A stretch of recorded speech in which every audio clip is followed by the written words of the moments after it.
नमस्कार, बोलता है हिमाचल देख रहे आप और मैं हूं राम भारद्वाज। आज है 4 नवंबर 2022 और हिमाचल प्रदेश की आज की सबसे बड़ी खबरें हम आपके लिए लेकर आए हैं। हमेशा की तरह आप इस वीडियो को लाइक कर दीजिएगा। चैनल पर नहीं जुड़े चैनल को आप सब्सक्राइब जरूर करें। पेश है आज की सबसे बड़ी खबरें। भारतीय जनता पार्टी ने कर्मचारी नेताओं की चुनाव आयोग से की शिकायत। कांग्रेस ने डीजीपी का तबादला करने की उठाई मांग। भारतीय जनता पार्टी ने सोशल मीडिया पर प्रचार में सक्रिय कुछ कर्मचारी नेताओं के खिलाफ चुनाव आयोग को शिकायत दी है। पार्टी के चुनाव प्रकोष्ठ के संयोजक सुरेंद्र एस गोनकोटा ने इस बात की जानकारी दी है।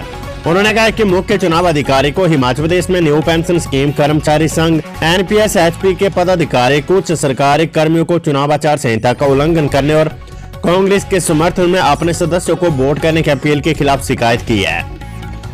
ये कर्मचारी सोशल मीडिया और सोशल मीडिया न्यूज चैनल के माध्यम से कांग्रेस पार्टी के पक्ष में प्रचार कर रहे हैं और भारतीय जनता पार्टी के नेताओं के लिए अभद्र टिप्पणियां कर रहे हैं। ये स्पष्ट रूप से सरकारी कर्मचारियों की ओर से चुनाव आचार संहिता का उल्लंघन है। उन्होंने कहा कि इस शिकायती पत्र के साथ इन कर्मचारियों के फेसबुक अकाउंट के कुछ स्क्रीनशॉट भी संलग्न किए गए हैं। इसमें मुख्य रूप से वन विभाग में नियुक्त एनपीएस एचपी के अध्यक्ष प्रदीप ठाकुर, शिक्षा विभाग से संबंधित मुख्य प्रवक्ता ओम प्रकाश शर्मा मुख्य रूप से शामिल है। सभी पदाधिकारी मतदाताओं से कांग्रेस के पक्ष में वोट करने की अपील कर रही है, जो चुनाव आचार संहिता का खुला उल्लंघन है। उन्होंने चुनाव अधिकारी से इन कर्मचारियों के विरुद्ध कड़ी कार्रवाई करने की प्रार्थना की है। कांग्रेस ने की डीजीपी संजय कुंडू का प्रदेश से बाहर तबादला करने की मांग। कांग्रेस ने डीजीपी संजय कुंडू का प्रदेश से बाहर तबादला करने की मांग की है। पार्टी के विधि विभाग ने चुनाव आयोग को इस बाबत पत्र भेजा है। पत्र में पुलिस भर्ती पेपलेख मामले का हवाला दिया गया है। कांग्रेस का आरोप है कि चार्जशीट जारी होने के बाद डीजीपी की निष्पक्ष कार्य प्रणाली पर संदेह खड़ा हो गया है। पार्टी ने मतदान प्रक्रिया के प्रभावित होने का अंदेशा जताते हुए पेपलेख मामले में संजय कुंडू के खिलाफ जांच की मांग की है। गुरुवार शाम को प्रदेश कांग्रेस मुख्यालय राजीव भवन शिमला में आयोजित प्रेस वार्ता को संबोधित करते हुए कांग्रेस विधि विभाग के समन्वयक प्रशांत शर्मा ने कहा कि संजय कुंडू डीजीपी के पद पर नियुक्त होने से पहले मुख्यमंत्री जयराम ठाकुर के प्रधान सचिव रह चुके हैं। आरोप लगाया गया कि उनका मुख्यमंत्री के साथ काफी नजदीकी रही है।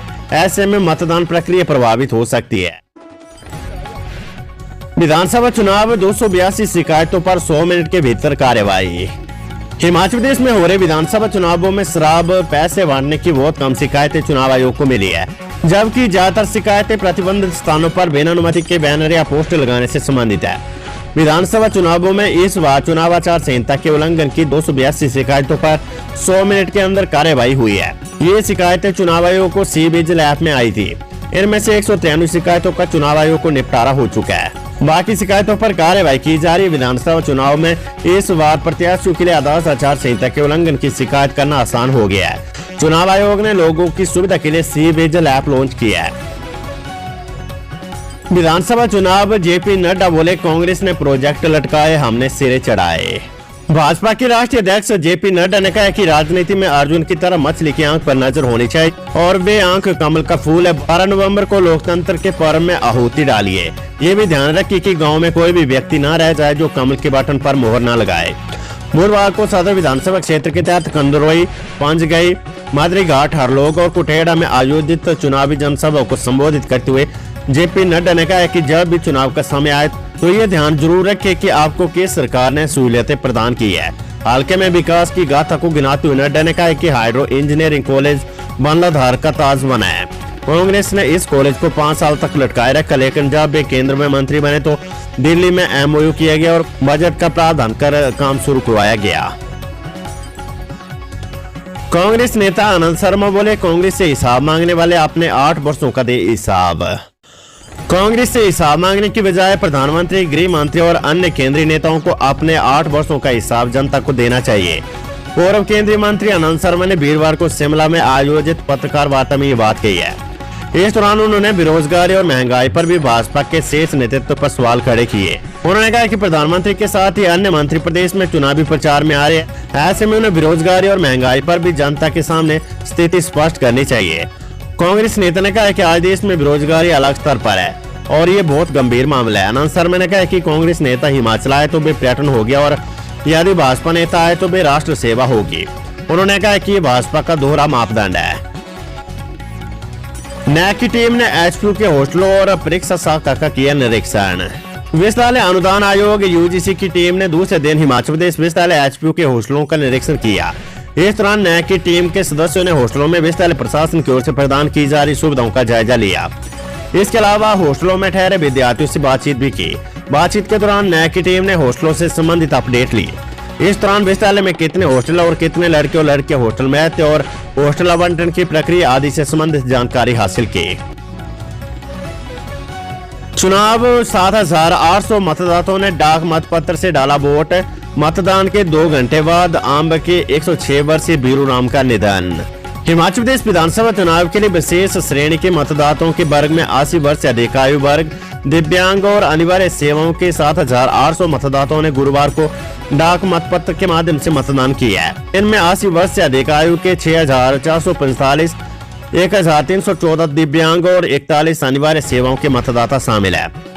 इसके साथ ही 14वें विधानसभा चुनाव के लिए अब तक डाक मतपत्रों के माध्यम से 12,893 वोट डाले गए हैं। कल आएगा कांग्रेस का घोषणा पत्र। किसान, बागवान, शिक्षा, स्वास्थ्य संबंधी मुद्दे होंगे शामिल। कांग्रेस का चुनाव घोषणा पत्र तैयार है। 5 नवंबर को पार्टी घोषणा पत्र का ऐलान करेगी। घोषणा पत्र में 10 गारंटी समेत तमाम अन्य मुद्दों को शामिल किया गया है। 10 गारंटियों के अलावा कांग्रेस अपने घोषणा पत्र में किसानों, बागवानों और आम वर्ग के लिए बड़ी घोषणा कर सकती है। इसके साथ शिक्षा और स्वास्थ्य के क्षेत्र में भी कांग्रेस ने सभी मुद्दों पर बारीकी से अध्ययन किया है। घोषणा पत्र पर टास्क फोर्स ने बारीकी से अध्ययन करने के बाद अंतिम रूप दिया है। कांग्रेस घोषणा पत्र का ऐलान बड़े नेता की मौजूदगी में शिमला से कर सकती है। घोषणा पत्र के लिए कांग्रेस ने समिति का गठन किया था। सोलन के विधायक ने धनीराम शांडिल को प्रदेश में चुनाव घोषणा पत्र समिति की बागडोर सौंपी थी। इसके साथ ही प्रदेश मामलों के सह प्रभारी संजय दत्त की राय को भी घोषणा पत्र में शामिल किया गया है। घोषणा पत्र तैयार करने के बाद समिति ने इसे टास्क फोर्स के सपोर्ट कर दिया था ताकि घोषणा पत्र में शामिल मुद्दों को पूरा करने की तैयारी की जा सके। गौरतलब है कि कांग्रेस 10 गारंटियां देने का फैसला घोषणा पत्र की तैयारी से पहले कर चुकी है। इन गारंटियों में मुख्य रूप से ओल्ड पेंशन बहाल करना, युवाओं को बिना ब्याज के ऋण देना, 300 यूनिट मुफ्त बिजली और महिलाओं को हर महीने 1,500 रुपए का भुगतान करने सहित अन्य वादे शामिल है। कांग्रेस अध्यक्ष का जनता से वादा, गुजरात में सरकार बनी तो 500 रुपए में देंगे गैस सिलेंडर। कांग्रेस ने गुजरात के लोगों को वादा किया कि विधानसभा चुनाव में बहुमत मिलने पर रसोई गैस सिलेंडर 500 रुपए में देंगे और किसानों का कर्ज माफ कर मुफ्त में बिजली उपलब्ध करवाई जाएगी। कांग्रेस अध्यक्ष मल्लिकार्जुन खड़गे ने राज्य विधानसभा चुनाव के लिए चुनाव कार्यक्रमों की घोषणा के बाद कहा है कि गुजरात के लोग परिवर्तन चाहते और मतदाता कांग्रेस को ही एकमात्र विकल्प मानते हैं। विधानसभा चुनाव अब तक 16 आउट, पार्टी के खिलाफ जाने पर 2 और कांग्रेस नेता बाहर। विधानसभा चुनाव में पार्टी के खिलाफ जाने पर कांग्रेस की कार्यवाही लगातार जारी है। इसी कड़ी में सिरमौर और कुल्लू के 2 नेताओं को कांग्रेस ने बाहर का रास्ता दिखा दिया है।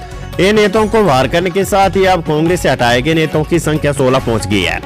गुरुवार को हटाए गए नेताओं में सिरमौर जिले के सिलाई से प्रदेश कांग्रेस सचिव दिलीप सिंह चौहान और कुल्लू के आनी से पंकज परमार को पार्टी ने 6 साल के लिए निष्कासित कर दिया है। कांग्रेस पार्टी से निष्कासित बड़े नेताओं में पूर्व विधानसभा अध्यक्ष गंगूराम मुसाफिर, 16 से पूर्व विधायक जगजीवन पाल, चौपाल से पूर्व विधायक डॉक्टर सुभाष मंगलेट, ट्योग से विजयपाल खाची, आनी से परसनामा और जयसिंहपुर से सुशील कौल शामिल है।